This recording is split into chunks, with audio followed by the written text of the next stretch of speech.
let's get down to business. Give you one more night to get this. We've had a million nights just like this. So let's get down to business. Mama, please don't worry about me, 'cause I'm about to let my heart speak. My friends keep telling me to leave this. So let's get down to business. Let's get down to business. Give you one more night to get this. We've had a million nights just like this. So let's get down to business. Let's get down to business. It's time to get down to business with leading business coach Jeremy Torisk. Do you have a problem with your business? Let's get down to business. Marketing, lead generation, employee engagement, hiring, recruiting. Before I don't mean it. Call in now with your business issues and get down to business with Jeremy Torisk. Let's get you on the road to success. Let's get down to business. All right, we are back, baby. We were gone. I was supposed to do a special, really cool show last week from Los Angeles. So I was out there and speaking to a group, EO. Shout out to my EOs. I'm going to get into that in a little bit. Linda and Brandon, the president. Linda's the manager of that EO chapter in Riverside, Corona, that inland empire. And then Brandon is the president. And I'll tell you what, it couldn't have gone any better, in my opinion. They seemed very satisfied. So, again, we'll get into what that was a little bit later. Then from there, we went over to Nashville and came back here to Miami to pick up Christy, my beautiful wife. And I tell you what, it was quite a week. But last week, anyway, the reason we missed last week was because American Airlines canceled my flight at 10:30 at night. And that was an AM flight, and I had it all arranged out there to, be live, right, from Huntington Beach. And it was going to be really cool. I had Wi-Fi all set up and everything. But that's what happens with travel. They canceled my flight. I found out around 10 o'clock at night, and the only thing I could do is just scramble and try to find the next flight I could. So ended up I was flying during the time with the time switch and everything. I was in the air. 8 o'clock p.m. Eastern, which was still, I landed around 9 o'clock Pacific, or at least, so it's like 11 or 12 o'clock here. So crazy week last week. So sorry I missed last week. I hate missing because what happens when you miss and you lose your chops, right? So remember, gang, I am all alone here. I'm a one-man wrecking machine here, and I do like my my toys and stuff. So I go.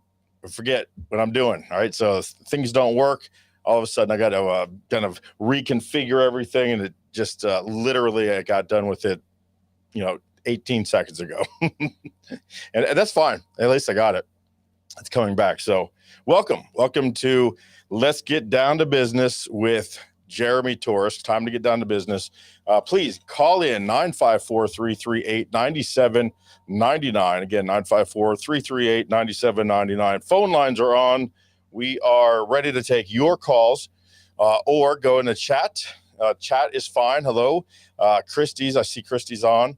And of course, that's my biggest fan. And my second biggest fan is my Aunt Kathy. So, hey, Kathy. Thanks for tuning in. Thanks for jumping in on the chat. So the chat is the other way to go. We're here to answer your questions. When I say we are here, I mean the royal we. I'm truly alone tonight. My guest came down with COVID. So I arranged for some people to be on from the Nashville trip. And I guess on the way home, they didn't feel so hot. A few people actually called me and told me that they had COVID. So thank God. Thank God. I got it in Vegas, so only a month ago or so. So I think I'm okay. I got the immune system built up for this go around. Anyway, so I have a backup. I did ask somebody, but not sure if they're going to be able to make it. They were going to try, and they're pretty good. They make it, they make it. If not, probably end the show a little early because I don't really think I'm going to sit here for 2 hours just talking to this camera. Unless, hey, listen, phones are ringing and we got people calling in and we're helping people fix their business. I'll stay till midnight. I don't care. Right. But I don't want to put you guys through forced content. Right. That's not what this is about. This is about helping people and going through some stuff.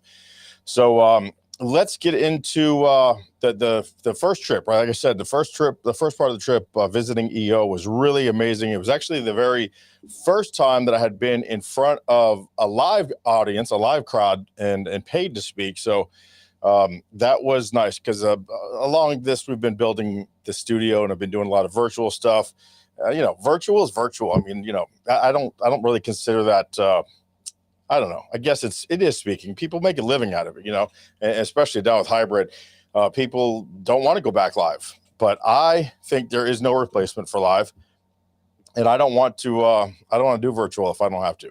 So it was nice to get out to California and speak to that group, the EO, which is Entrepreneur Organization of Riverside, California, which was in Riverside, Corona, and they're called Inland Empire or Empire Inland, one of those two. But they were really good. We did DISC assessments and team dynamics, and I actually do have another live presentation tomorrow right here in my own backyard. So I'm excited about doing another DISC assessment presentation, team dynamics, and how to get people to back to work and how to talk to people when they're at home. So we've got some really cool stuff going on tomorrow morning right here in Plantation. So that's nice to get to wake up in my own bed and go out and speak to a group and then come back here. And actually what I've got coming back here too is exciting because I'm actually speaking twice tomorrow, one live in person in Plantation. And then I'm speaking again at noon for the Virtual Speakers Hall of Fame 2022. So I am a nominee for the 2022 Virtual Hall of Fame. And so tomorrow there's going to be Judith Weigel. She goes on first, then I'm second, right? And let's see here. Then we've got Aiden Crawford, Jacob Alberidge, Erica Jacoby, Marcy Walsh, and then Dale Irvin wraps it all up. And the man that makes everybody laugh, Dale Irvin, he's going to be the comedian, the comedy relief who comes in and kind of does a summary of all of our speeches. And let me tell you something, it's worth the paid admission just to catch Dale's wrap up. So again, this is the quote unquote the competition, but we're also different. But yeah, this is my entry speech for the 2022 Hall of Fame. If you want to go, there's a register right here. So I'm going to put this particular, link here in the comments here. All right. So, and that's this. I don't know if you'll get this, if you'll see this everywhere. Maybe. Let's see. Looks like it's YouTube and Twitch only. So anyway, go to Virtual Speakers Hall of Fame. All right, let me get this bigger up here. Hold on. Well, that didn't get bigger, but Virtual Speakers Hall of Fame .org/showcase. Okay, so Virtual Speakers Hall of Fame Virtual Speakers Hall of Fame .org/showcase. And that's tomorrow, July 14th. It starts at 9 a.m. Pacific. So that'll be 12 o'clock here in Eastern. Most of the people that I know that are going to be watching this are going to be in the Eastern time zone. So if you go there, you will see my dome at 12:10, maybe 12:12, because these are 8-minute entries. So very short, right? Go eat your lunch, tune in to Virtual Speakers Hall of Fame .org/showcase and catch me. And then maybe you can even do a couple of comments. And I don't know if that will count for anything, but if it does, you will have helped me maybe get into the Hall of Fame, and they make those choices in 2023. So every month there are these things. So I mean, it's like 5 or 6 or 7 people. Actually, it's every other month. So 5 times 6, about 30. That's the competition. So, and some real superstars there. I'm just glad to be in the running, right? So anytime you're invited to be a nominee and you get to do a speech, man, that is, quite an accomplishment in its own realm, I believe. So pat myself there on the back, all right, give myself a bam, all right, just do some fireworks, all right, why not? Also, happy birthday to a listener who may be listening, maybe not, Mike Emerson, 51 years young today. Happy birthday, Mike Emerson, my buddy, my brother-in-law. And I beat him there by 2 months, or about a month and a half. So I've always got that on him. I get there first and tell him how the weather is. And so far, so good, right? 51. We are kicking ass. So happy to be here with all of you guys tonight. Lots going on. Like I said, we're at California. I was at Wednesday. I was there. And then Thursday I spoke. Thursday I took the red eye back to Miami, drove home, spent 45 minutes here. Christy and I drove back to the Miami airport, and we went to Nashville. And that was for the National Speaker Association convention. It's a yearly convention. Last year it was in Las Vegas, and that was my first kind of foray into the speaking world. Before that, I was in the North Carolina, or NSA of the Carolinas. It's kind of South Carolina, North Carolina bunched up. The little chapter there that I was there really, though, got me on a fast track to success. The reason that I'm speaking, a year, I don't know, maybe 15 months into this, speaking on stages like for the Florida Realtors Convention, right? A couple of thousand people there, capacity.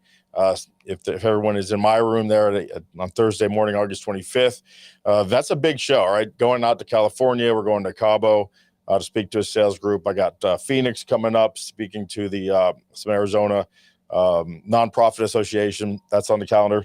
This doesn't really happen typically unless you are going 120 miles an hour. And NSA Carolina set me up for that success. So shout out to those guys there. I did see some of them. We got some photos I'm going to show you all. With Kevin Schneider, Mike Mooney, and Stan Phelps, and Nancy Appleman, Larry Long Jr., and of course Jane Jenkins Herlong, and Al Walker, and I could go on and on and on. But really, they got me really primed and ready. And last year we went to NSA Vegas, and this year though was a little different. I approached it a little differently. We had, of course, I'm the president now of Florida Speakers Association, so no longer am I really involved with the National Speakers Association of the Carolinas. I'm kind of a member, but in name only, because I've committed all my time to Florida. So Florida really showed up nice. We had a nice little group there, Dave and Laura, and Tom Corbin was there, and Marilyn was there, and Rita was there, Melinda was there. We had a really good showing, and I'm looking for even more next year, because it's in Orlando. So Florida's going to show up big next year. But let me show you guys just what it's about. And this is leading into what we're getting into tonight, which is all about relationships. What got me here so fast in an industry that I had nothing, ever even boiling or simmering for the first 30 years of my professional career. And all of a sudden I switch 180 degrees and do something completely different. In 18 months, 15, 16 months later, I am speaking on national stages, and I'm president of a very prestigious club, is because of relationships. Point blank relationships. That's it. 100%. No other reason in the world. And so this year, while I was there, I went ahead and spent a lot more time in the hallways and a little less time in the sessions, because not that they couldn't do anything for me. Of course they could, but I had my people from my chapter in the sessions. And as president, I needed to really, pound the ground and really shake some hands and press the flesh and make as many relationships as I can to bring the best of the best to Florida to speak to our group, because it's all about speaking business, right? So again, this is Get Down to Business. You got questions, you call me, you got the chat here, throw it up. throw it up there and I'll help you. But right now, no one's calling, no one's chatting. So we're talking about my business, right? So my business is professional speaking and business strategy, and it all goes together. But these are the folks that I'll just scroll through some of these pictures as I'm talking to that really in the last 15 months or so, all right, especially the last 12, have made 100% difference between trying to become a speaker and being a successful speaker. Every one of these people that you're seeing me with here, very few exceptions, I know for, very intimately for the last 10, 11, 12, 13 months. These are the people who actually just, I'm following them, right? They're running as fast as they can. These are the movers and shakers and successful people in the professional speaking world, and proximity is power. So I nestled my butt up to these people, and I am doing what they are doing. I'm copying. I'm doing R&D. I'm rip off and duplicate, right? A little Steve Nudelberg ism there, but really every one of these people are just extremely successful and sexy, right? Sexy, some with guns, but they're big enough to just lend a hand to somebody that's new. This is one of my favorite pictures. I'm in the back there with Val, and we got the left and the right hand, and then way in the back there, if you look, this one here, oh my God, look at this. It's just crazy. It's a crazy picture.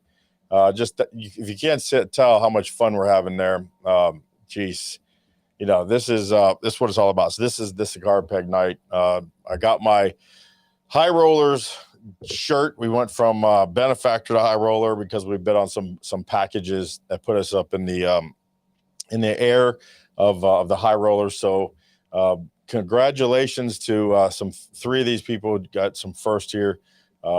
Jeff here got his CSP, which means he's spoken in 10 years. He earned at least $50,000 for at least 5 of those years. So it might have done it in 7 years. He might have been speaking for 5 years, might have been speaking for 10 or 15 years. But in 10 years, he earned $50,000 a year and spoke to, at least 250 different organizations along the way. And there's a lot of criteria, and you have to track all this stuff really carefully. But Jeff, congratulations for your CSP award. Very, very rare. Marcy Rader, also out of the North Carolina crew, got her CSP, and those are the two that I knew.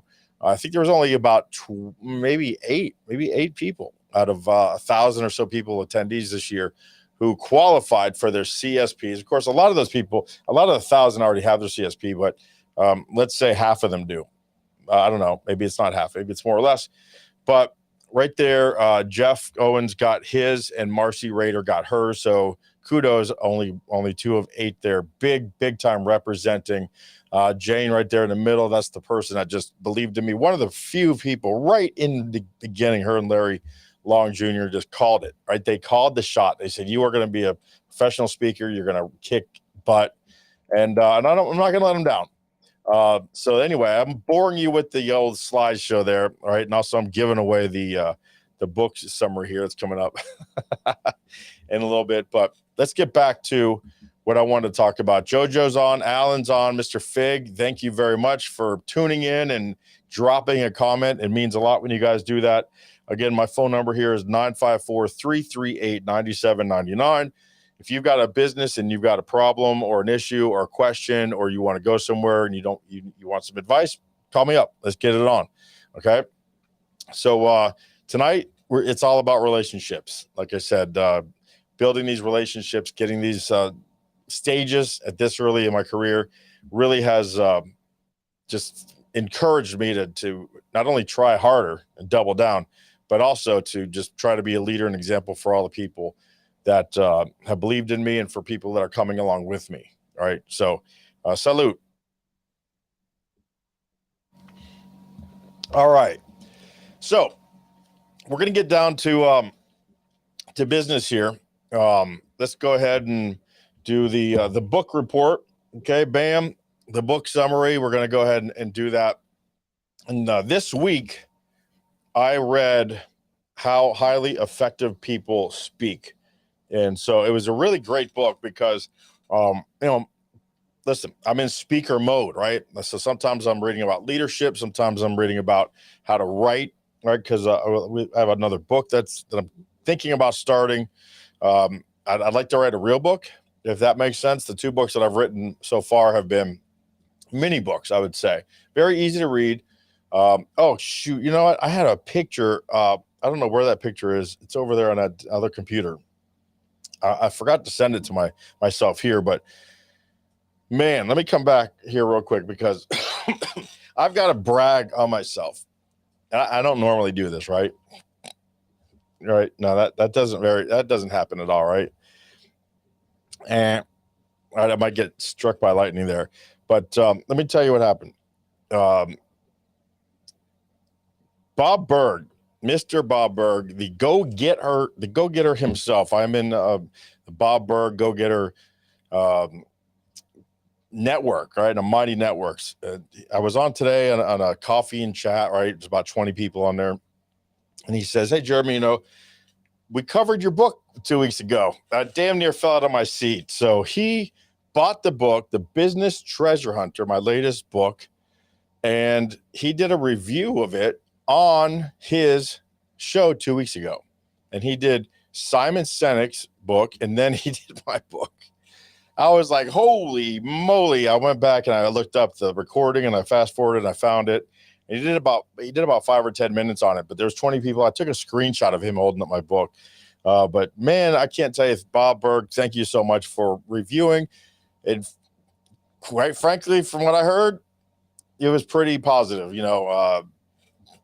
for the most part. He's not a guy who's going to trash you for sure, but it's a technical book. It's a book on 10, like I said, 10 exponential areas that you can grow your business, right? So it's not going to be as sexy as the first book I did, which was Labor to Leadership, my journey from pit digger to CEO. That one was more of a story, and it was more of a kind of half biography and half elements that help me succeed. This one is just, listen, man, you want to grow your business fast? Here's 10 ways. And he picked out a chapter and he covered it, and he covered something about the message that building a squeeze page, really what it was. So it was really great. The dichotomy, the 2 different websites and how I did it. And the 20 people seemed to receive it well. And I'm humbled.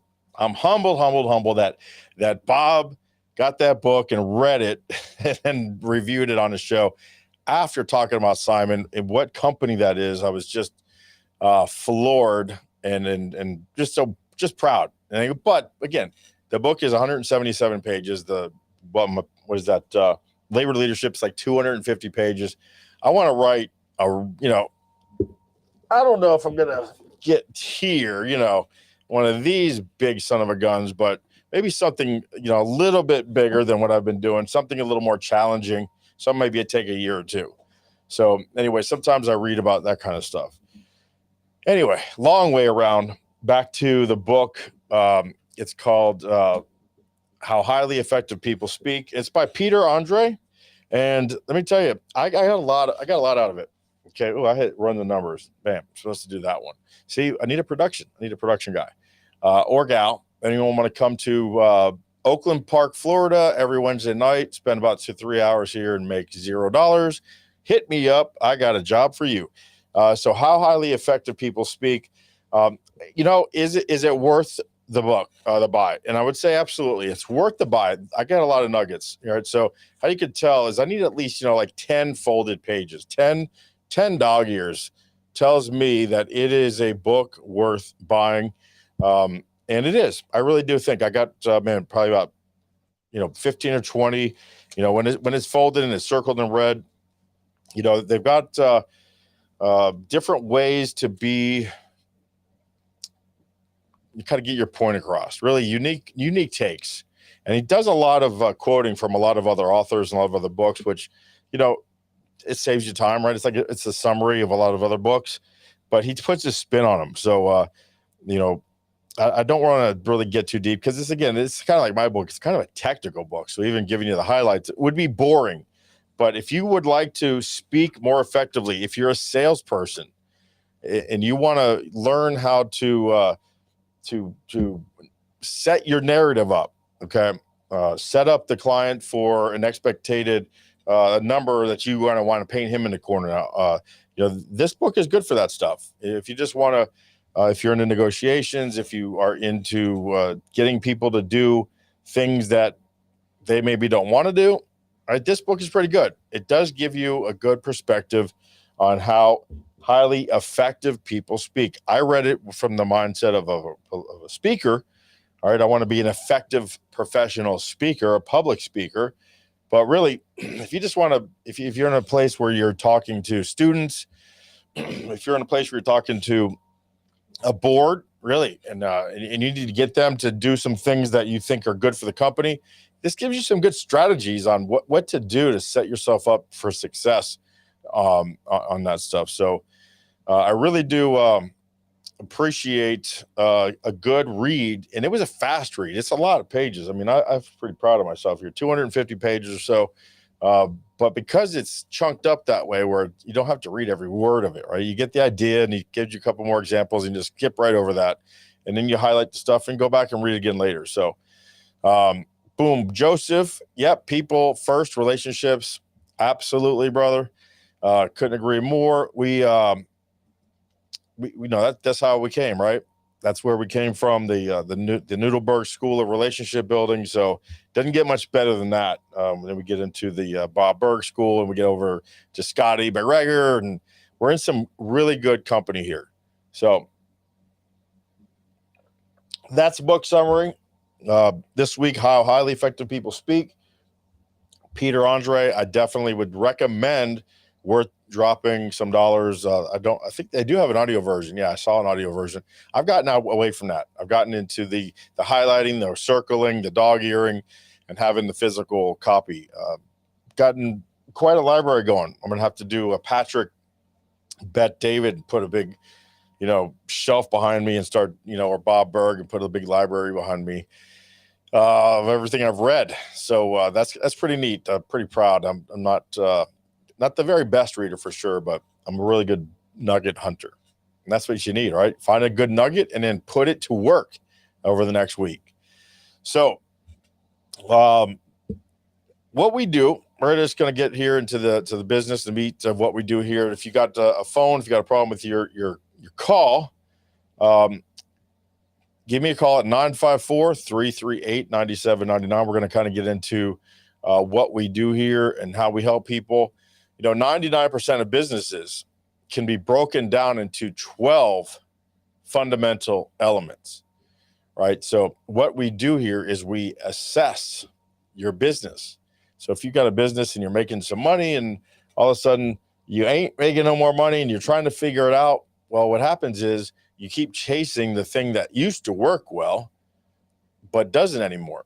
And you haven't shifted gears and you haven't really done anything to correct the problem because you're so one-dimensional. If you think about what we do, paying attention to the 12 elements and causing exponential growth with very little money by focusing on just a couple of different elements, a little at a time. It takes a very little shift in each of these elements to really start growing your cash flow, which is so important. And I'll get into cash flow here in a little bit and how this helps you with cash flow tremendously. So most people I speak with, they understand how compound interests work. Everybody listening to this type of show probably knows how compound interest works. Take a little bit of money, put it into a 401k, a mutual fund, something very safe, and then consistently over time, you allow that compound interest to do its thing. And they call it the rule of 24, the rule of 72. They got the rule of 96. So the longer you leave things in there, it'll double, it'll triple, quadruple, and so forth. So as that principle is so strong, it's so powerful, that Albert Einstein even called it the eighth wonder of the world. So imagine that, something that powerful that he really wrapped his head around and said, yeah, this is a difference maker. So with a little time, energy, and focus, you can have compounding results with exponential growth in your business by paying attention to your elements. Did you hear me say money now? I said a little time, a little energy, and a little focus. And I didn't say a lot. I said a little time, a little energy, a little focus on your 12 elements. And you will get exponential growth because of compounding results, just like compounding interest. The more things you do in your business, now you got to say, why are so many of these elements ignored if it's this powerful, right? Everyone, they don't know about this, but it's not new. I didn't create this. It's been around for years and years and years. I learned about it from Keith Cunningham at Tony Robbins seminars at the Business Mastery 1 and 2. I mean, Keith explained it very easy. It's very elementary when you look at it, which is why I chose to teach it, because I like it. It's easy to teach, right? You give me the easiest path that actually works, I'm going to take that every time, because people don't like learning new things. They don't like investing time or focusing on or spending energy on parts of their business they have no interest in or very little knowledge of. I know that because I used to do that. That's how I lost my first business, because I was a great operator. I was, 20 years or so into my business and really good operator. And we were doing really well, but not knowing those other elements, when my momentum ran out, it was over. It was over. There was nothing I could do about it because I wasn't prepared. All right. If you depend on that one element that you're growing your business with, and you grow your business and you keep growing, you are going to get to a point that you are going to hit critical mass, and then your business will fail. There's no ifs, ands, or buts. It's not a matter of if, it's a matter of when. If you're one-dimensional in your business and you focus on what you do instead of being more multidimensional and letting the other elements of the business help prop your business up. So this is called a critical mistake, because the number one reason why small businesses do not maintain cash flow is that they don't have the other elements propping up what they're best doing at. Very simple. I'm very good at this and nothing else is helping me. Cash flow stops, business fails. The number one reason most business fails in the USA, in the first 3 years, most businesses fail because of cash flow. There is no other way around it. There are over 30 million businesses in the USA. I'm talking about small businesses. And actually, there's not many more than 30 million businesses, because small business makes up about 90%, I think even more than that, probably closer to 99% of all businesses in the United States. Now, what is a small business? It's considered if you have 500 employees or less, or I would say less than 500 employees. So 499 employees or less, and you're considered a small business. That makes up 99% of the business in the US, and it accounts for 50% of the workforce.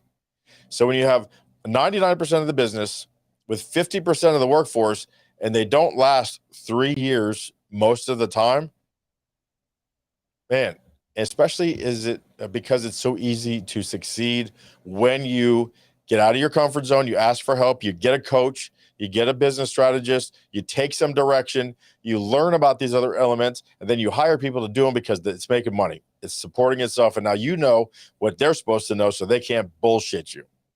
That's how it is. I didn't do that, and I lost a business. And then I did it. I paid a lot of money. I learned about doing it. I hired the coach. I got the mentors. I did the steps. I created the process, created the systems, and I exploded. I helped build 3 different companies to over $60 million. Last year in business, we generated $80 million at the last company I was at, and I sold that company in 2021. I was part of a group that sold it. There was 4 of us, and we cleaned up. Quite frankly, could not have done it without losing the first business. But the only way I could do it was by having the other elements support what we were best at. Relationship building was Wes Parsons, and operations was myself, and Les really knew about the P&Ls and numbers and helped us hire the right person to really kick ass. And we got Dwayne. I'm telling you, John was out there, Stormy was out there selling. We kicked ass because we took care of the elements. We went back to basics, basically. And we've all been bankrupt, every one of us in our past, in our lifetimes, we've had failed businesses. I'm speaking for myself. I had one really bad one. They all have had failures. But I'm not sure if they had bankruptcy. I had to at one point because, man, I was overextended. I was overextended and thought I knew everything. And the housing bubble burst, and really that took it. It took my feet out from under me.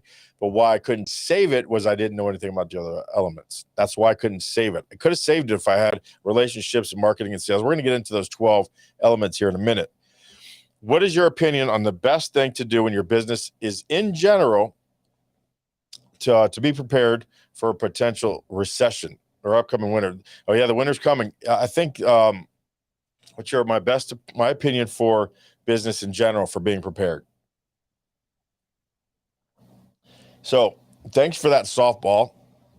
I appreciate it, wifey. Great question. And the answer is, in my mind, pretty simple. You have to start yesterday. You have to get into these elements. You got to get, and let me go through this first let me put a pin in your question. And I'm going to show you, if you work on these 12 elements, not all of them are going to pertain to your business, but most of them are. And not all of them do you need to have a lot of change? You need very little change. So if you're very active in each of these elements, recession doesn't matter because everything is going to be addressed. Every single outcome that can affect your business, every scenario, every situation, every disaster, you've got a safeguard because you've got other elements. So it's like a hexagon where if something comes and hits the side, it's a recession, it's a natural disaster, it's a lawsuit, it's people quitting, it's key person leaving. All these things, you're protected. You're an octagon now, right? You have 12 elements. If you have 8 of them covered, you're strong in them. My God, your recession doesn't matter. Recession helps you because it's going to thin the herd, and people who are not ready are going to lose their business, which opens market share for you. Okay, so this might make sense when I get to this, but when I get to what the 12 elements are. So here we go. We're going to get down here. Let me skip all this stuff here, blah, blah, blah, blah, blah. And let's get down here. What are the 12 elements? I actually could throw this up here. I may have my surprise niner coming on. Let's see. Hold on one second. Let me throw this up. While I'm doing this real quick, let me answer my guest. It's on already, like Donkey Kong.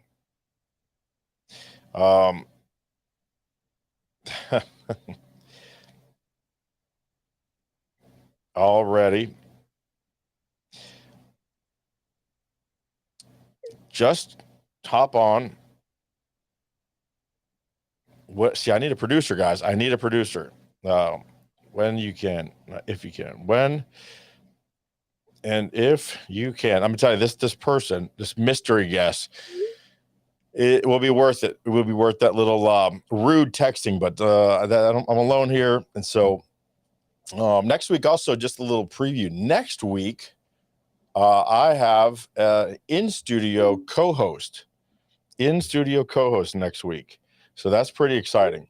I'm not gonna say who that is.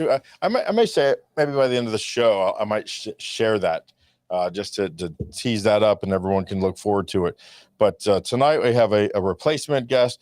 I'll let you know who she is. I'll give you a little hint there. It is a female, the first female actually Christy was a female on camera, all right, last 2 weeks ago.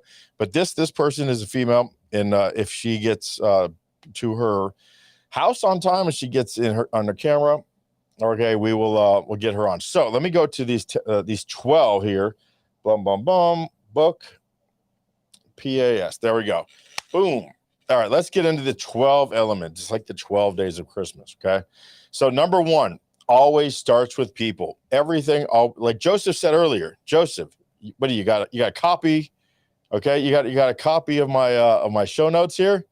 People first in relationships are mandatory. That was Joseph's note from earlier in the show, and you nailed it, buddy. People first, always, period. So Second is clarity, knowing your unique proposition, what separates you from everyone else. First is the people. Acquisition, which is hiring them, and then onboarding them, and then retaining them. That results in positive company culture. And positive company culture is created. It's not anything. It's a result. Positive company culture cannot be produced. It has to be a result. And it's the result of employee acquisition, onboarding, and retention. When you do these things right from the get-go, when you give your employees a DISC assessment, for example, and you teach people how to speak to each other, that goes to retention, and also goes to acquisition and onboarding when you bring the right people on board. So let's say you got the right employees, you got some people that are having some issues, and you get that straightened out with a DISC assessment, and now you're retaining them. Well, you will have positive company culture. That's it. Now you got happy people. Without happy people, nothing else on this list matters. Zero, end it, game over. Nothing else matters. Number 2 is clarity. You got to know your proposition, what separates you. Here's what you got to know. Number 1, you got to know your principles. What are the company's principles? Principles never change. Principles are your go-to default when you are having problems.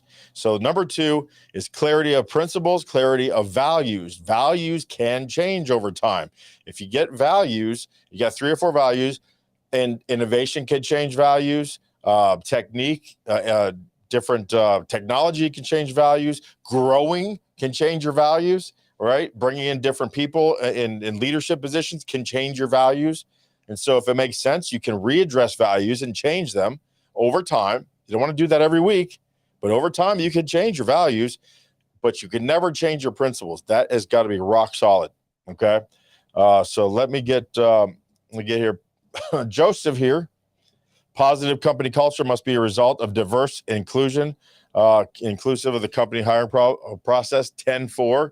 And also he says, along with whatever assessments they choose to perform. That's exactly right. Some assessments are better than others for certain issues, right? I'm a DISC guy.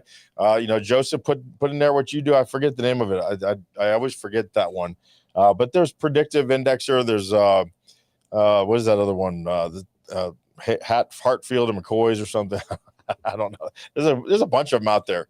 But definitely, getting your people in the right spots, no matter what you do, is got to be number 1, clarity, knowing what your values, knowing what separates you from everyone else, and knowing who you are in that, in who you're serving, right? So having clarity, crystal clear visions of who your ideal customer is. So Christy, a recession means you've got to be even more clear on who your client is. And if your client is somebody that's going to be hit by recession, then maybe you got to change your client. Okay? Change your client. We got caller coming in. Let me get boom. Hello, caller. You're on the air, Mr. Caller. Who's on here? Is that Jeremy Torisk? Is this Randy Ostro? Welcome to Get Down to Business, buddy. How are you doing? Everything is cool, man. I saw you on here, and I know we talked yesterday. Yes. And I realized that you had somebody who was supposed to call in, and they canceled, so I was calling to say hi. Well, I appreciate that, buddy. I actually have a replacement person, mystery guest. She just said she's going to be on in 20 minutes, so I will tell you it's Laura Bonnage. She is a Florida Speaker Association member. She is a professional speaker. She is a dynamite professional businesswoman, and you guys are going to be knocked out. And since you were nice enough to call to help me fill some time, Randy, let's go ahead and announce it. Who is our co-host next week going to be in studio? Well, wait. That was the other reason I was calling.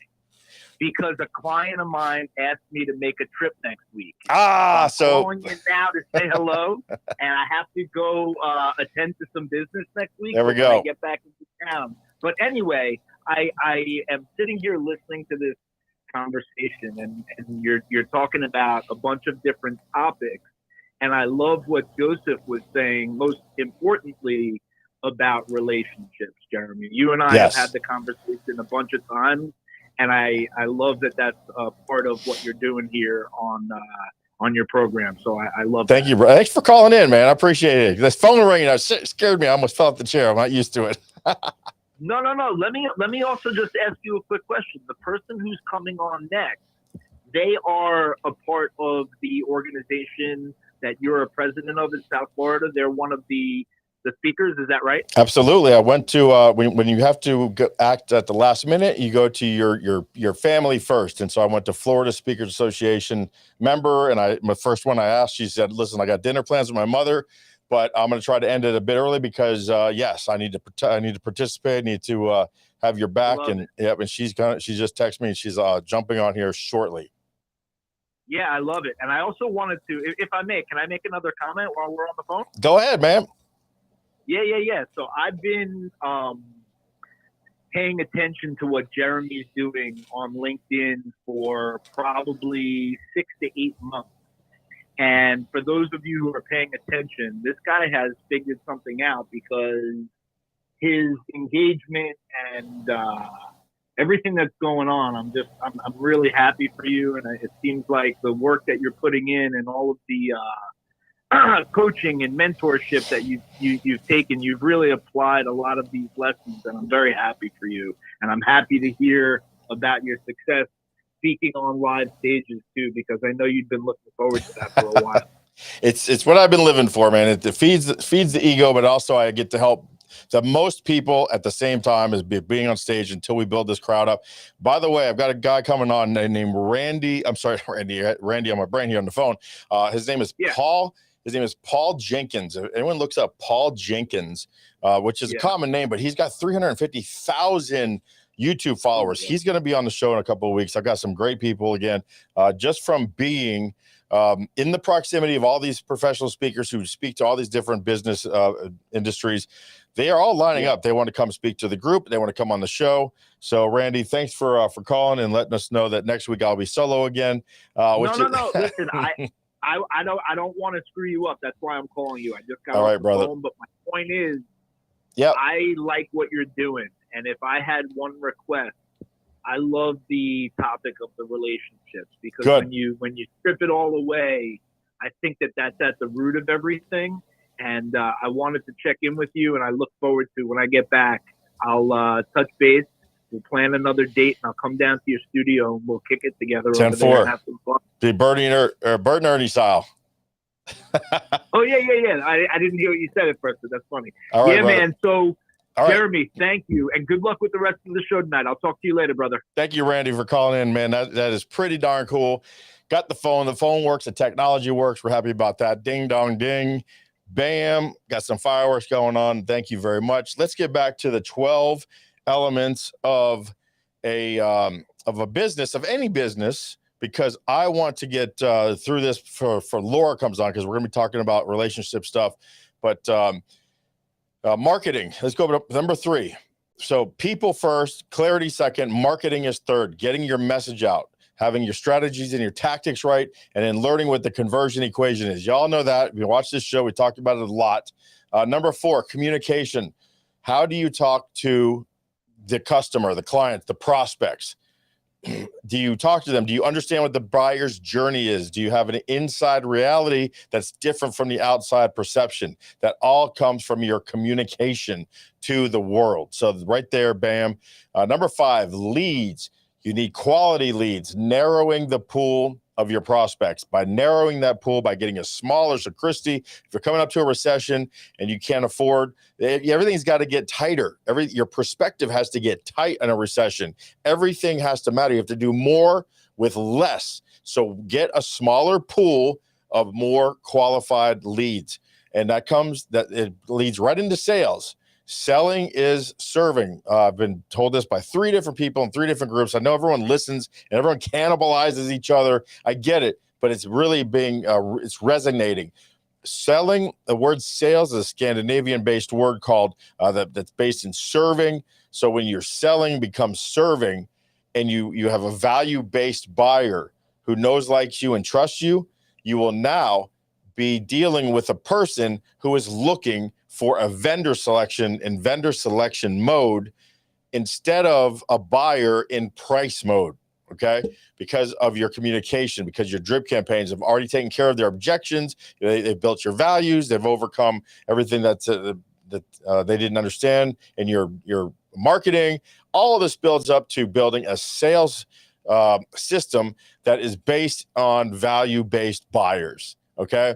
That leads into then, when you have all of this ready, you then can build. I think 7 and 8 need to be reversed, right? Even 8, I think 8 needs to come down a few notches here, and 8 and 9 need to come up. So I'm glad we're going through this. But 8, or 7, excuse me, is building alliances and joint ventures. What this is building a power team of referrals, right? Endless referrals for Bob Berg, and non-stop, very, very valuable introductions. That comes from alliances and joint ventures.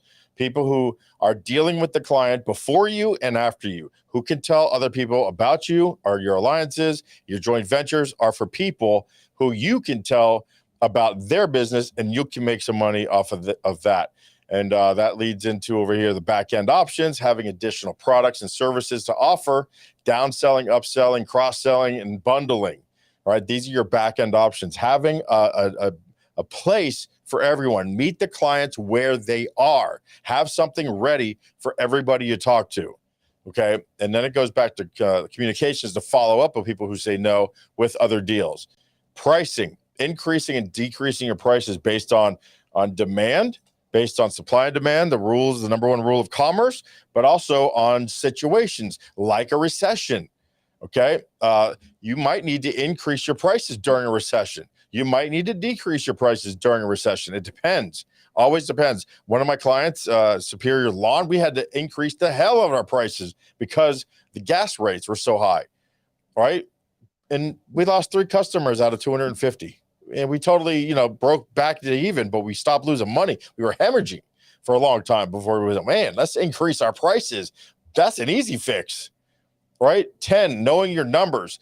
This is an element that a lot of people don't get, man. This is so important. All these are so important, especially in concert. You do them all at the same time. Knowing your numbers, knowing your cash flow, knowing your balance sheet, knowing your close to life, your ratio for lifetime for closing, and knowing your lifetime values at every given point.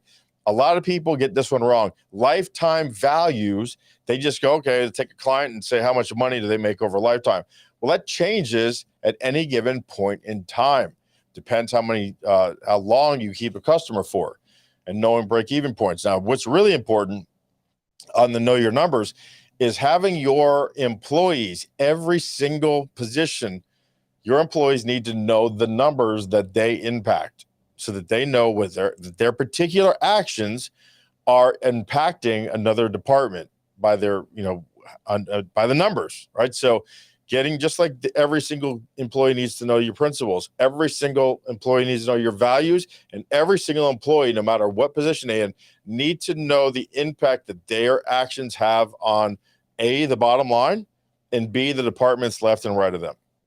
Okay. 11, continuous training. Always getting 1% better. We're reading Atomic Habits right now, 1% better every day.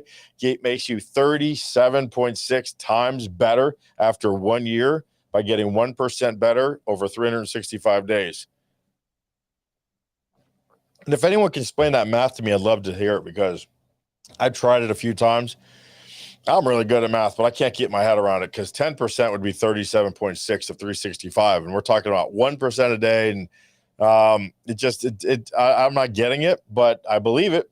All right. I believe it. I'm putting it into action this year. We're having a mastermind with our family with Atomic Habits, and the kids are reading it. So continuous learning. Yep. Mandatory. Joseph, very much so. Very much so. But you'd be surprised when you're the operator of the company, especially when you're a solopreneur, and you just go, I don't got time for making better choices. I don't have time to get a coach. I don't have time to go take a class. Well, then you're going to have a lot of time on your hands, because you're going to be bankrupt like I was.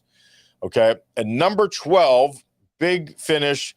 Number 12 is what we're going to be talking about: return on investment, not return on Return on relationships, not ROI, not return on investment, return on relationships, returning, networking, having a go-giver mentality, community building, making these relationships.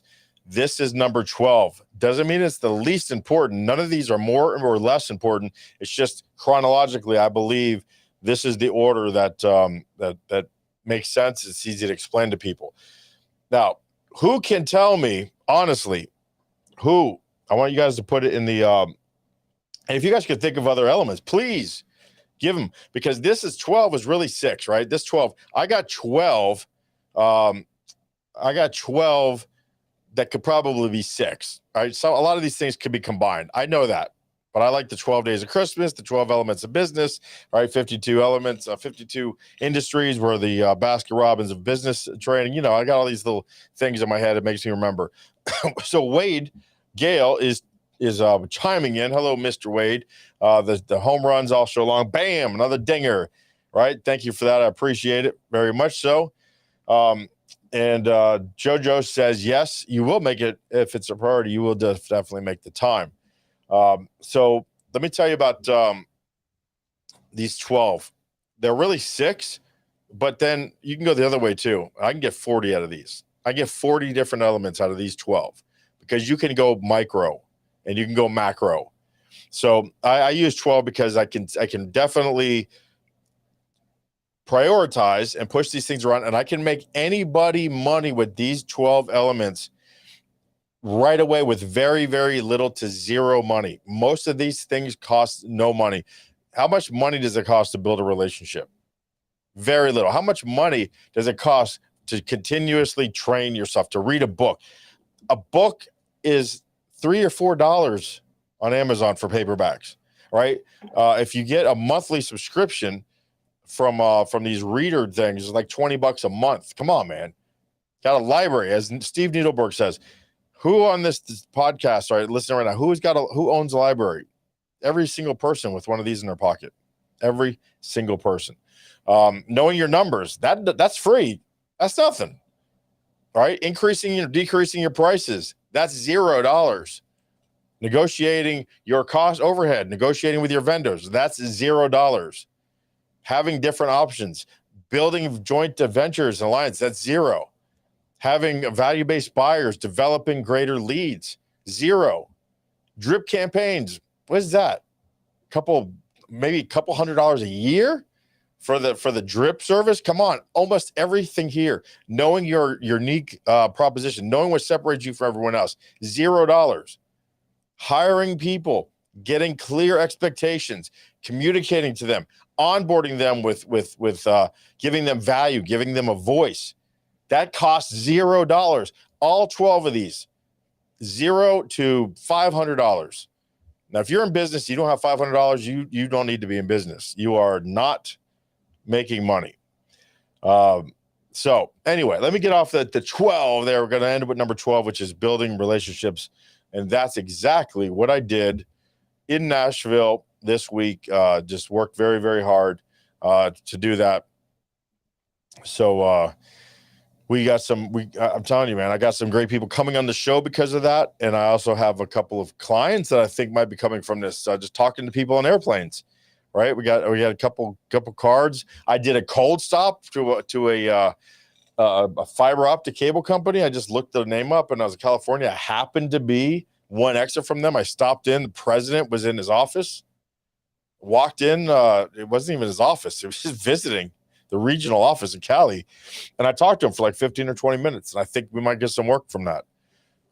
It's building relationships.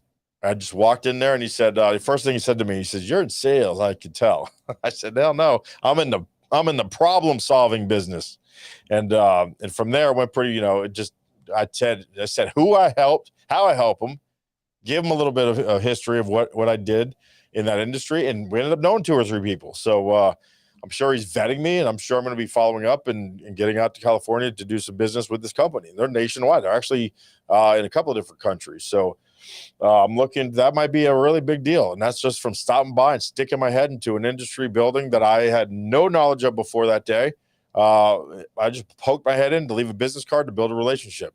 That's how it happens, folks. That is how it happens.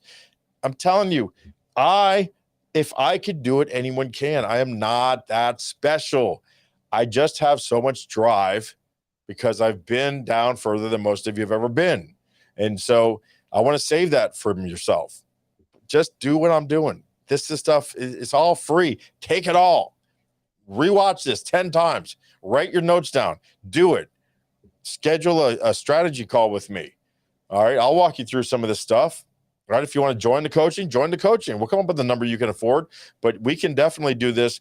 You could do this on your own. I did it. A lot of this stuff from YouTube and just from calling my friends and paying somebody at first and then getting in that orbit. Then our contract runs out, but now you're in the orbit and you got a problem. You call them, they're there. Right. So definitely worth paying some money for someone, especially if they're open to keeping you in their orbit for another year or two or something like that. That's what I found. So focusing on these things is just, it's again, exponential growth that turns into compounding results. Yeah. Do you guys see how this all ties together? Right? Can I get an amen? Can I get a lightning bolt? Bam.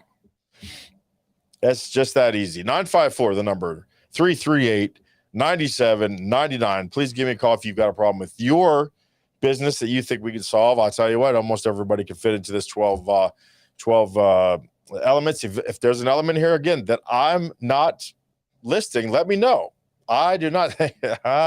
Hallelujah. All right. I don't know everything. That's for sure. 100%. I don't know everything, but I'd like to learn. So if someone has something I missed, again, these can go into 40. So I don't want to sit here and list out every little micro part of a business, but I think from a very high level part, these 12 are easy to focus on.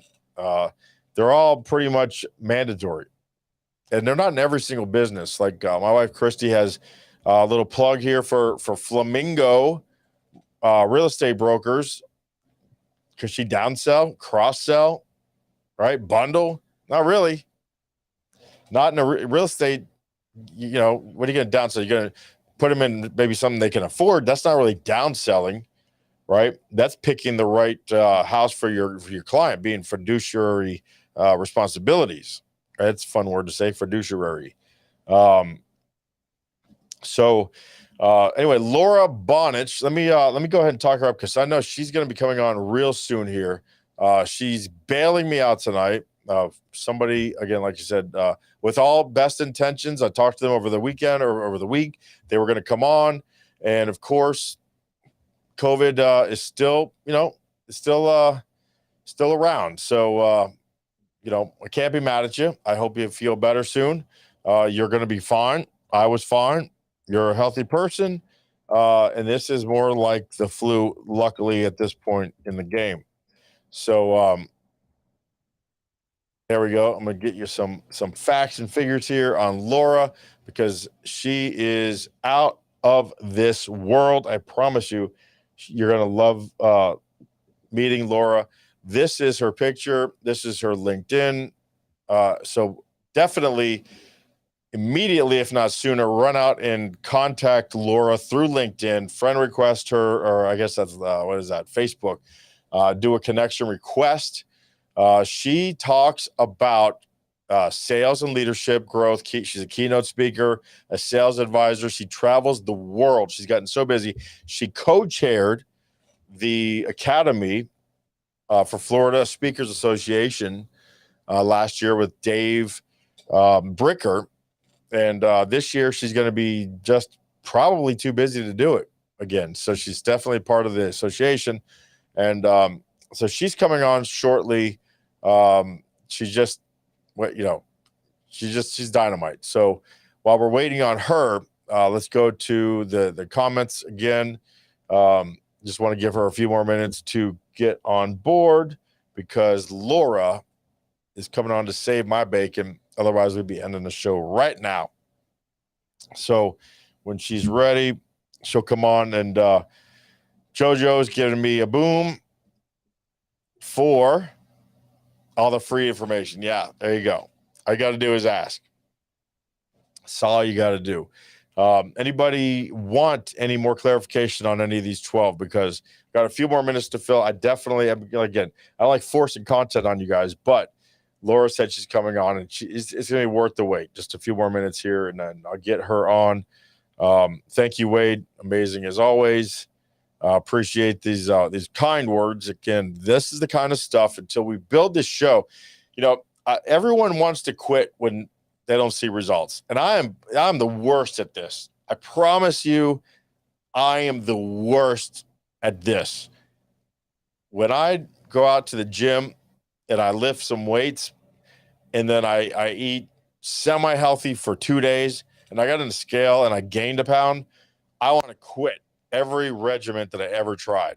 I hate sticking with things to see the impact of the stored potential of the sacrifices that I've been making. I am the worst at quitting that stuff too early, but not at business, not at speaking, not at creating a YouTube channel. I'm sticking with this. So I will sit here and pontificate as long as it takes to get, you guys here chiming in all night long, really do put the wind in my sails. But even if it takes another year, if it takes 2 years, if it takes 3 years, I'm going to be here every Wednesday night from 8 p.m. to 10 p.m. flapping my lips, because I know we're going to build the audience. They're going to be calling. We're going to be just like Dave Ramsey, how many people he saved over the years with their financial life. We are going to do that for people's business, because I tell you, it is just as important to the United States to have people financially free and debt free as to have business owners who are not strapped and they have their business optimized because their people are happy and they take that home to the communities, and this country will be better off for it. Don't know what, we're not going to go there. Keefe123 on YouTube. Not there right now because I am very, very excited and thankful to bring on my friend, my pal, Laura Bonnage. Welcome to the show. Hi, Jeremy. Thanks for inviting me. You know what? I don't know if this works, if everyone can hear it, but you, I don't see the cape though. If you turn, you can show everyone your Superwoman cape, probably. Okay. So thank you for coming on to get down to business tonight. We've been talking since 8 o'clock. I don't know if you could see over here. I could bring these things on. I think I'm still learning this stuff, right? Bam, right, boom. These, no, I guess only new comments display there. Anyway, all night long, people have been chiming in. I've been telling them about you coming on once you said you were coming on. Lots of excitement. One person that you will recognize, Joseph Gonzalez. I did. I saw his name on there. Yep, he's always here with me. But welcome. I already kind of went through a little bit of your bio because I brought up your beautiful picture in LinkedIn, and you're in person and on screen here are just as ravishing, right? But more so is impressive than what you look like is what you do for people. My God, how many people you help? Why don't you take a second and just tell us who you help, how you help them, just to get this kicked off? Well, I really am all about working with forward-focused leaders. And the reason why I say forward-focused is really, in order to be able to help you, you need to be able to want to help yourself, right? And so forward-focused leaders that want to either start up something new or they want to level up in what they're doing today. So that could mean a one-on-one because you want to work on something from a personal, professional perspective, or that could mean something within your own company. Are you starting a new vertical? Are you looking to go after a new client, or even level up with a current client? So if you are looking to start up, level up with your career, your business, I'm your gal. And so the companies that you're dealing with now, and pre-pandemic and then after the post-pandemic, you're really getting back into the international scene, right? Because I know that you are going to be gone a lot more than you were, obviously, through the last year, which thank God I came on when I did, and we got as close as we did over this last year. I'll tell you what, I'll tell everyone one thing. I'm probably not the best sharer when it comes to letting people touch the equipment, wrapping it up, just because if everyone does it, then I got to come back to the shop and undo it all and do it all again. But Laura sits there and waits and twiddles her thumb and talks to people and waits for me to be done, to help me push the carts and carry the bags. And I can't tell you how impressive and thankful I am just for that. It goes a long way. So I'll give you a very big thank you for that. Really, I'm going to miss that, one of those things, but I got it pretty good. I think I got almost everything down to one cart. And if I'm really good, I could push the other thing too. But we got it whittled down. What Jeremy isn't telling you is that he has this cart that is just like, I don't know. It's like the perfect cart. It's got every single like nook and cranny that you could want. When I saw it, I was like, where did you get that? Because I think I want or need one of those.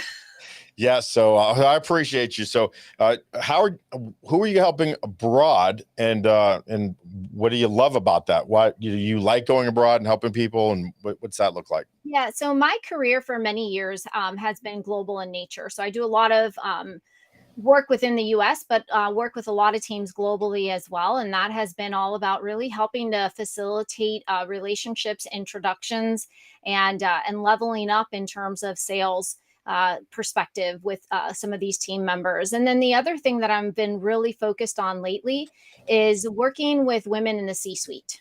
Thank you. Yes, bring that up. So, I want to bring that up. Yeah. So doing quite a bit of work with women in the C-suite, or women that are looking to level up to the C-suite that are maybe one or two, steps away from that.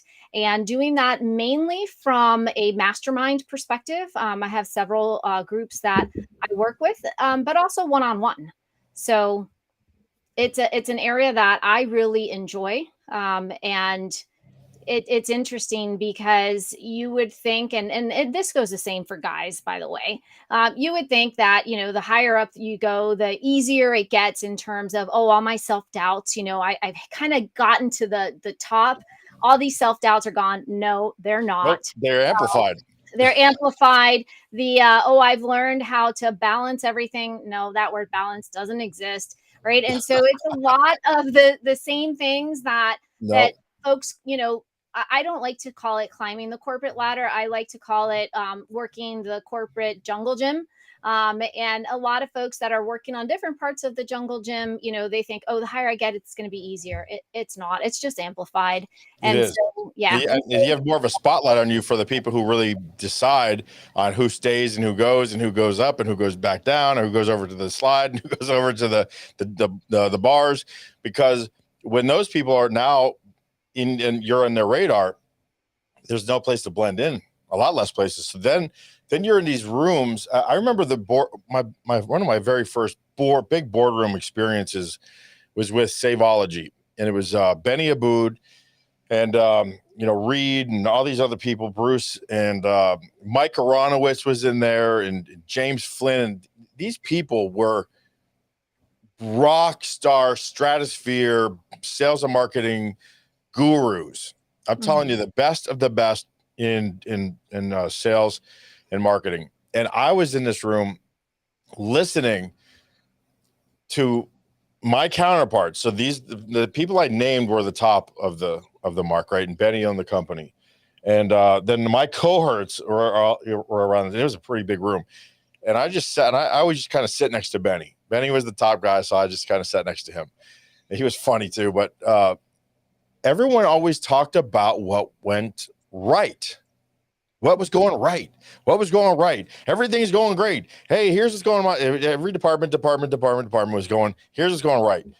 And it got to me, and I would say everything that was going wrong. Because if it's going right, I don't need any help.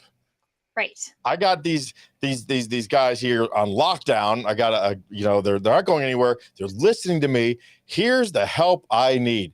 And you would think that's counterintuitive, that you're telling on yourself. You're saying that you're weak at something.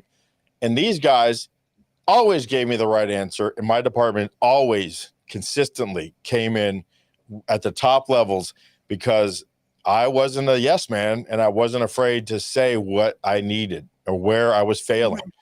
So an imposter syndrome is real, but at the same time, I felt like you don't get around these kind of people by accident. So let's let them help you. Exactly. Yeah. I mean, if you've got great minds in the room, why wouldn't you leverage them? Captive audience, man. Exactly. Well, it's funny you bring up imposter syndrome. You and I were having a conversation recently about imposter syndrome just within our lives, right? Not even within the professional setting per se. And we were recently at the National Speakers Association conference, and I had a great opportunity to sit in with some musicians. And I am by no means a great singer. I hold my own, right? And there was a part of me that was like, oh my gosh, should I even be in this room, right? And I was like, no, stop that whole little committee that's going on in the head, and let's really just focus in on being present and enjoying the moment and saying, you know what, judge free. Like, let's go and just have fun. And so I sang a few songs, and whether it was good or bad, everybody was very graceful and very gracious with their time. And you've got to, we all have that imposter syndrome and that self-doubt, right? Those little monsters in the head. And it's a matter of saying, you know what, there's no space for you in there right now. Get out. Let me enjoy my life and what I'm doing. Yeah. And it's never going to get better unless that uncomfortableness exists. And then you get through it, and then, hey, you move on. So my beautiful wife, Christy, has a question, Laura. She says, hello. And what are the different challenges between what women who need your help as compared to the men in recent times? Is there a difference? There are some differences. So one of the, and I won't say it's a recent challenge, it is something that comes up quite often and has been getting better, I will say, which is what we call the only, right? Being the only woman in the room, right? I very rarely have a man come to me and say, I'm the only man in the room. Right. It's usually I'm the only woman in the room, and I may feel that there's just a whole bunch of guy talk going on, and how do I partake? Right. So it's that only type of sentiment. I would say that's a different challenge for women than men. And another thing, Christy, is, and I'm sure you've heard this, talked about before, is if a woman decides to hold her own, sometimes she gets a different label than a man does. And I have been working with some women who have had some of those labels cast upon them, and they're like, well, I don't understand why. But here's another interesting one. One of the most recent challenges that I was working on with a woman was, and this is a C-suite woman, and she would say, I would be in the group of executives, and there was a topic at hand. I would bring up a solution, and it was almost glossed over. A few minutes later, a man would bring up the same exact thing I said, and all of a sudden, they were the genius in the room. I've been there. I've been in those rooms.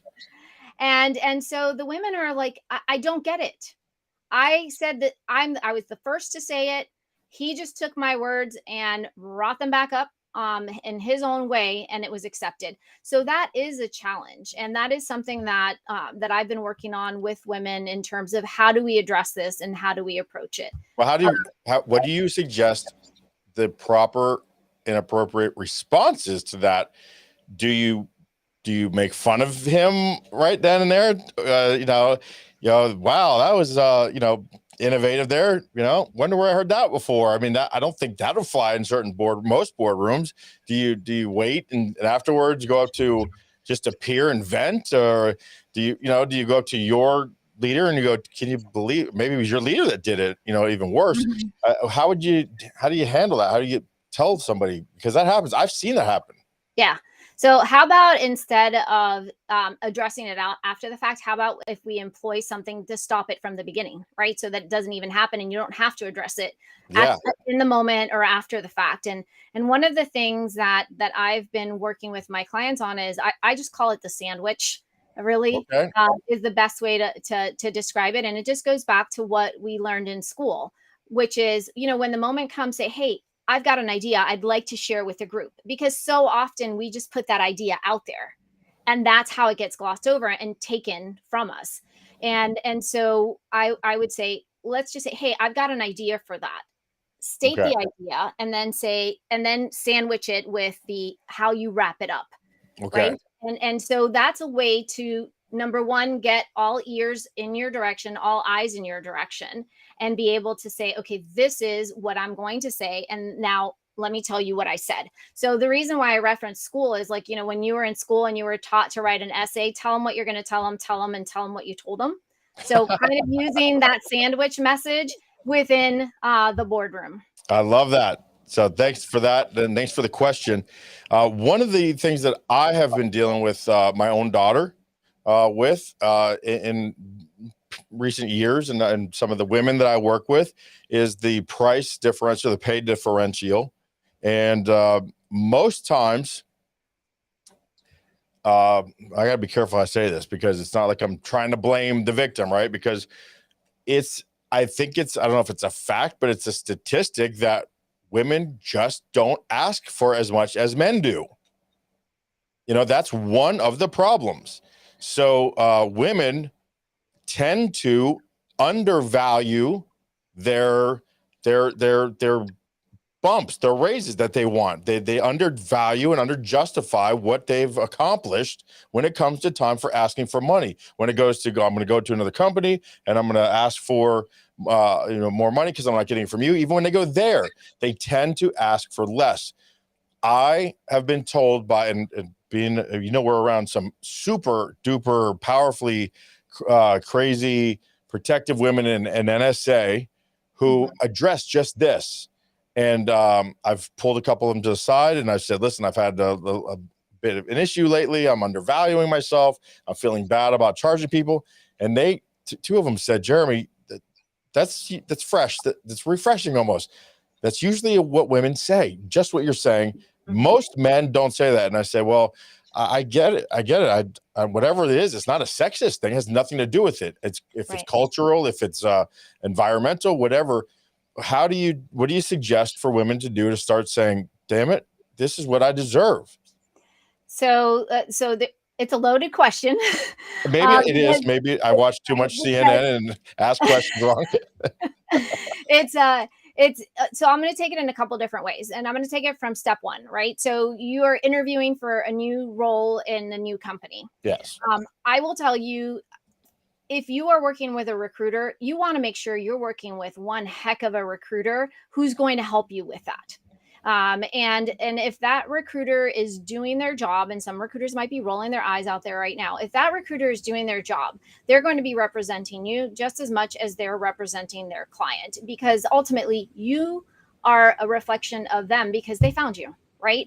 And so as a recruiter, one of the things that I would do is I would ask, what is it that you're looking for, right? So in some states, we can't even ask, what do you make today, right? So it's what is it that you're looking for? And then based on the range that I knew the client was willing to work with, I would then understand how close are they in the range. And guess what? Some women were going way above the range, right? So that theory of not all women ask, there is a small percentage that do, and actually were outside of the range. But I would work to ensure that it was fair.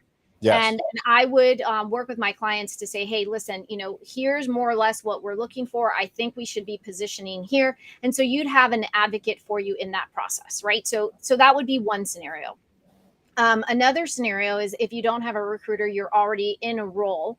Then it does come to, okay, how do I approach this conversation? And it's not just women. Some men, to your point, also feel like, oh my gosh, how do I even start this conversation?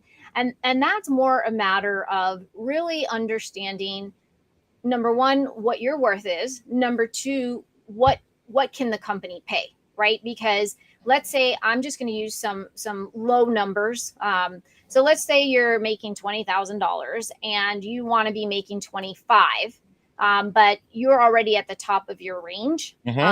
It's going to be really hard for your manager, if you're already at the top of your range, to bump you from 20 to 25, right? So you also have to understand what you're working with. Now, let's say that you're on the bottom of the range and there's still some room. you need to make sure that you're advocating for yourself and you're not just waiting for the day that you're asking for the raise. Right? That's right. So the same way that we would want our bosses not slamming us on the day that we're having a review with, hey, this, here's everything you've been doing wrong. And you're like, wait, we just had a whole year to talk about this. Yes. The same thing comes to the raise, right? You need to be an advocate for yourself throughout the year, and not in a bragging sort of way, but in a stating an accomplishment sort of way, really showing the value that you bring. So by the time you sit down to have that conversation, yes, there's already some groundwork that's been laid. And then understanding that, at the end of the day, it is also a negotiation. We're all in sales, whether we want to say that or that's not. right. And it is part of a negotiation. Now, one thing I do want to touch on, which isn't exactly directly to your question, but it does relate to how women look at potential jobs versus men. So as a recruiter, I would identify women that really, based on what I could see or the recommendations that I received to reach out to these women, they had the majority of what we were looking for in the job description for that particular role. I would call a woman, I would share with her what the opportunity was. She wanted to check every single box on, qualifications, right? She wanted to check every single box. If she didn't, then she was like, no, sorry, it's not me. I can't check all the boxes. Oh, wow. Yeah. Let's just say that there were 10 qualifications. I would reach out to a man. He would check one box and he'd say, hey, bring me on. That's a shoo-in. Right? And so that is something that I work on actually still to this day with some of my one-on-one clients, in terms of, listen, you don't have to check all the boxes, right? But you do have to have part of what they're looking for in order to even be considered. Yeah. I use the voting scenario when I talk to people about that. You look at any presidential vote, and we're not getting political here, but just does anybody ever win an election with 100% of the votes? No. Right? You don't have to have all the votes. You just have to have more than the other person. And so nobody's perfect. You're not ever going to check off every box. And even if you do have knowledge of everyone, but where are your strengths, where are your weaknesses? And as long as you have tacit knowledge, and really the ones that count in the job, and the other ones you can grow into, because let's just say half of those boxes you have a lot of knowledge in and you check them very confidently. The other half you hate doing. Well, then that's not what you want. But the other half, man, I aspire to do those things. Go for that job then, because now you can get in at a decent price, and then you can work at promoting yourself, because you're going to have things to learn that you like doing. Yeah. And the other point with that is you could check all the boxes and not be the right cultural fit, and then it doesn't matter. Right. So in some of the jobs that I've recruited for in the past, and I'm not recruiting anymore, I do consult on recruiting, but I'm not actually recruiting. But one of the things that we would look at is, if that person having the qualifications were almost table stakes to even come to the interview table, right? Then it was really all about the cultural fit. And so you could have all the qualifications. If you do not fit that environment, that culture, those values, it doesn't matter that you check all the boxes. Or personality traits. Sometimes even, so when you do the disc, and you're a disc person, what I find when I go in, especially sales team, this is more with sales teams. You got a sales manager who's a bulldog, right? Because sales, right? Close, ABC. And he hires 10 people that act and sound and close, and just like him. Well, there's nobody there to address the person that needs the TLC, and that needs the callback, and then is okay with go ahead and asking your spouse and building that relationship. So you might be up against somebody who, on that wheel, they're way loaded. Now they've asked for help. We've showed them that they need some people who are different, who like to deal with the details, who like to go at a slower pace, and who will close more sales for the business, because they are different than your other 10 garanimals like you. Now you might be a salesperson, man and woman, who are just like that. And you know what? You have everything. You're perfect like them, but they don't need another one of them. They need, it's your opposite. So thanks for that, Christy Torisk. Don't know who she is, but boy, she's pretty. Sounds pretty. On the same topic, she's on Facebook, she's on LinkedIn, she's everywhere. On the same topic, how would you suggest asking for a raise in salary when you discover that your coworkers are making more than you are, and they aren't as qualified? That one is a tricky one.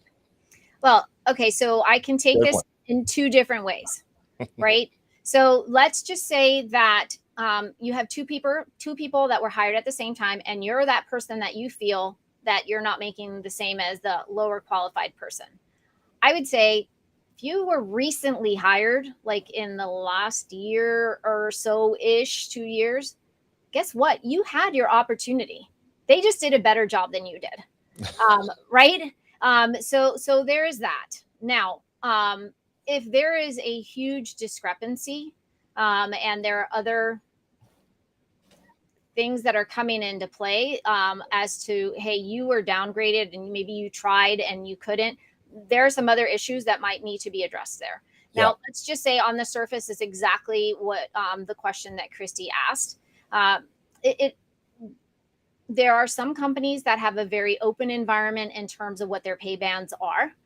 There are some other companies that don't. I would tell you the culture differs, and in some cultures, you have to, and some folks are going to hate when I say this, you're going to have to be careful on how you approach it. Yes, you are. Right? Yeah. Because in some cultures, it's like, hey, you're not supposed to be sharing pay bands, and you weren't supposed to know the other person's, right? So I can talk all day about whether that's a good thing or not. Let's focus in on the companies where you know what the pay bands are, and you're like, hey, this person's not as qualified. Then again, I would go back to what I mentioned earlier, which is, are you showing the value that you bring?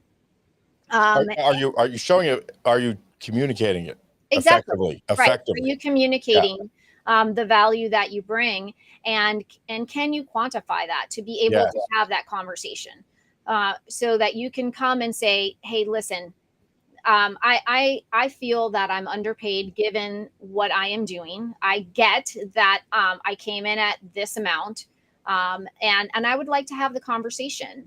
And sometimes, it's like any other relationship. Sometimes it's like, yes, let me see what I can do, and maybe I can phase you up to that. Sometimes it's no. And if it's no, then it's a matter of asking, well, why and what could be done differently moving forward. And then you kind of know like where you stand, right? Yeah.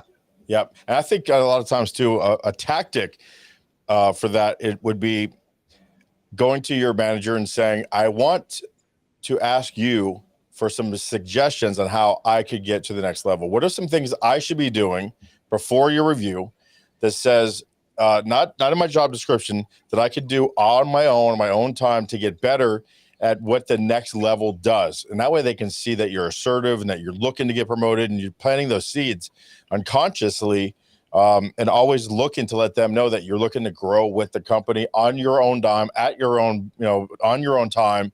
That goes a long way to, again, communicating your value in a way that's not even related to your daily job function. It's over and above. Well, I would say, so two things there. One is that's looking to get to the next level. Christy's talking about current role and pay within that current role, right? So if we're sticking with the current role, then, okay, let's follow some of the steps that I discussed. And there's way more that we could get into, right? Yeah. If we had the time. What you're saying is, hey, how do I level up to that next role?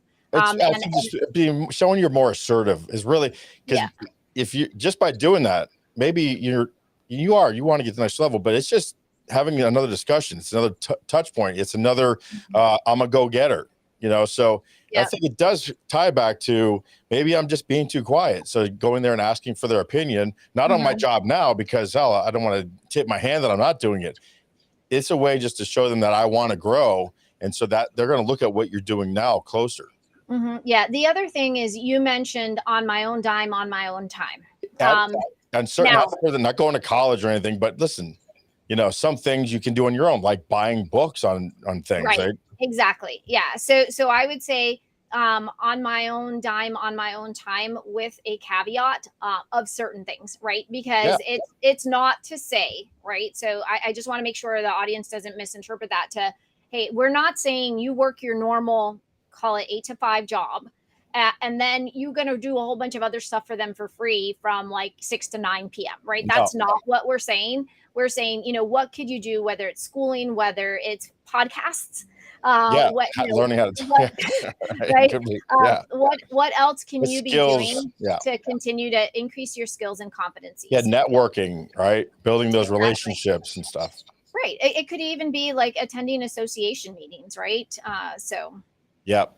And I just want to get a quick shout out. I don't even know if he's still on because he was on a while ago, but Gabe is part of the reason why I'm doing this show live stream. He gave me the chutzpah, they say it's an Italian word, for bravery to do a live stream show. Gabe did a live stream show, I think every dang day, I think 7 days a week for like a year to build that audience. So before you got on, I was talking about building it on, sticking with it and stuff. And Gabe is one of the guys on LinkedIn and YouTube and everything where every single day he got on for just a little bit of time, and sometimes it was a lot of time. But thank you, Gabe.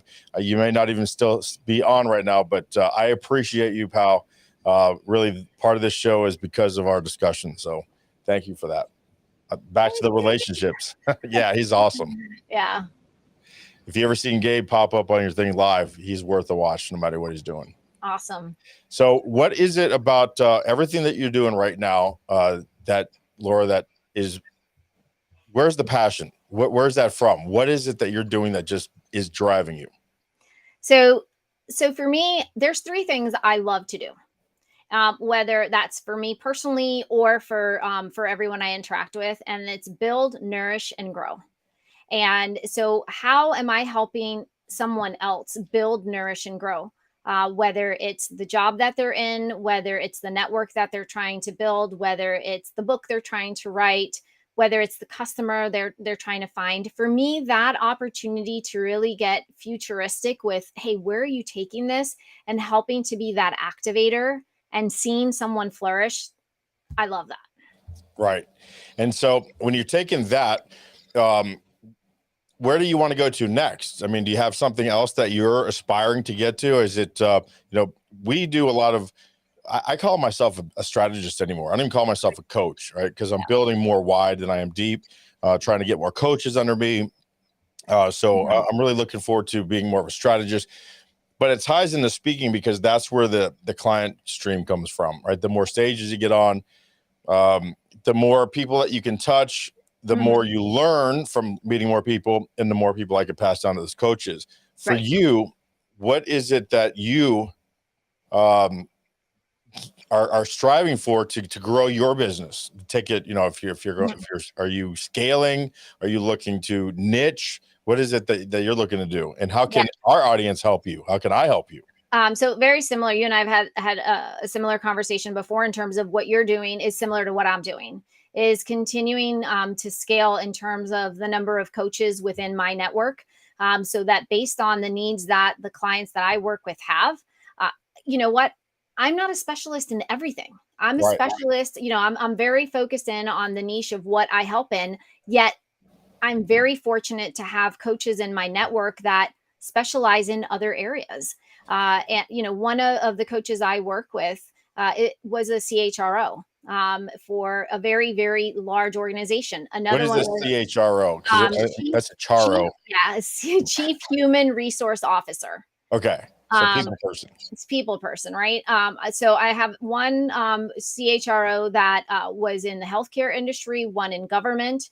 I have another coach that I work with that is in the construction industry. I have another coach that I work with a medical background, another one with a food and beverage background. So at the different industries, and not just the industry, but the discipline within which they worked. So that depending on what my client needs, I have a great network of coaches in my company that I can turn to and say, this is the best person to solve the needs that you have today. Well, let's land the plane because it's been a very, very, very long week for me. And I'm never into pushing content just to make it to a certain magic hour, right? I say 8 to 10, but it's going to be 8 until I feel like we've really touched a lot. And so I don't want to, and also I want to respect your time because thanks. Again, you saved our bacon. And that's what happened on live stream TV when people get sick. You have people like this that can show up and probably do as good a job as I would have ever hoped that the other guests could have done. So thank you for that. But again, is there anything specific that's coming up? Anything that you want to promote? I was telling people earlier all about your LinkedIn page. Is that the best way to get a hold of you? That's how you spell your name, LauraBonich. And just what's next for Laura? Yeah, so I am going to be working on launching some mastermind groups. So for those of you that don't know what a mastermind is, it's bringing together a group of 8 to 10 individuals that are at similar places in their career, in their business growth, really that are in a similar point in time and what they're looking to accomplish, and really leveraging the brilliance that each person brings to the table to help each person build, nourish, and grow. And so I do that as part of my company, the Leaders Lighthouse. You can see a little lighthouse right back here. As part of the Leaders Lighthouse, you can absolutely get a hold of me through LinkedIn. You can check out everything that the Leaders Lighthouse has to offer at laurabonich.com or theleaderslighthouse.com. So if you're looking for a mastermind group, give a shout out. If you're looking for some one-on-one coaching to either start up or level up, or you're looking for a speaker to come in and work with your teams on training, DISC, 5 behaviors of a team, let me know. I'm here to help. So last 2 people who just commented. First of all, I'm going to go back to Stephanie Shepard. She is our admin for the FSA, for Florida Speaker Association. She takes care of us, and especially of me. But she is listening while her and her husband, who is in the armed forces, who were in Tampa, who have been relocated to Virginia, are packing their house to start heading north. So thank you, Stephanie. We actually were on a call earlier today, working out some details on our meetings that are going to happen at a different hotel, by the way, Laura, next year. But also, so thank you so much, Stephanie, for supporting me and supporting Laura tonight. And Christy had a question of your favorite book, or either a favorite book, or I'll give you what are you reading now, or both. Okay, so I'll give you 2 favorite books. And the first one, it just is a very nerdy answer, quite frankly. So my nerdy answer on my favorite book is a thesaurus. Oh, wait a minute. Hold on. That is a that's why I said I'm going to give you 2. And Jeremy, just because you don't like the thesaurus doesn't mean it's not a great book. It's a way to be able to communicate in different ways. Thesaurus is a reference. It's not a book. It comes in a book form. Okay. In 1980. So, okay. On the Kindle, you set it up. You said it was geek answer, so I'm just giving you a hard time. I did. It was a nerdy answer. Actually, it's a book that Jeremy and I have been talking about recently, and Christy, I can give you a ton of books that I've been reading because I love to read. And I love Audible. So I would tell you, favorite book is Think and Grow Rich, because every time I read it, there's something that comes back up that I continue to learn. So definitely Think and Grow Rich. I will give you the latest book that I just also finished up, which was Breaking Loose from the Money Game. That's a new one. Yes. The new one for me. Probably for Christy. Breaking Loose from the Money Game. Do you recall who wrote it? Give me a second. Let me look it up real quick, and I will tell you. While you're doing that, I'm going to tell you my insight, because you said thesaurus. And when I was a kid, we were very poor, and we couldn't afford encyclopedias. So we had green stamps, and you could buy stuff from. And we bought. My mom thought she was slick, right? Because the W was the cheapest one, right? So that's the one we had. And then when we had special guests over, she would turn it upside down so everyone would think it's an M and think we were fancy. There you go. All right, so That's a total joke. I made that joke up, by the way. I'm gonna fix the title. It's not Breaking Loose. It's Busting Loose from the Money Game, and it's by Robert Scheinfeld. Oh, yeah, he's written a bunch of stuff. Yeah, Robert. So yeah, it's really cool. So I mean, if you decide to read it, I'd love to kind of review that book, because it really goes out there. Great. And it would be a great one to discuss. Well, thank you so much. And our comments are about 30 seconds behind, but I think we're caught up. Thank you on every level, but just shortening your time with Mama when you're going out of the country was very sweet of you. Thank you. My pleasure. Thanks for asking and having me on as a guest. This is great. Yeah, and next time we'll plan it so you feel like I thought of you more forethought than an oh shit. Thanks for being here for me, though. No worries. That's what a team's all about. It is. Thank you. And I'm glad that we're both on each other's. Yeah. Take care. It's great All right. to talk to everyone tonight. Take care. Bye-bye. Good night. And that will do it. I swear we had I think what I was going into tonight was thinking, thank you, David. I appreciate that. It was going to be kind of a grab bag, but I think we've had some nice formats, and I think we had some logistical sense on what we've talked about. I sort of hope so. I've gotten a little bit of feedback from some people saying that maybe I was out there grasping at some straws. So when my guest got sick, I was like, let's just go with it, right? And let's just see where it goes. So hopefully we're getting more interesting than interested, I always say. And so hopefully I'm fulfilling the curiosity that you have, answering the questions that you have. And if I'm not, you can always feel free to either call me 954-338-9799, text me at that number, email me at Atlantic Business actually, that's the name of my teaching website, AtlanticBusinessCoaching.com, or Jeremy2Risk@gmail is fine. Remember, my last name is spelled to risk, but you risk nothing when you work with me. Thanks for catching us tonight again. Appreciate everybody. We are out of here. It is time to get down to business, and I'll see y'all next week. Keep getting better.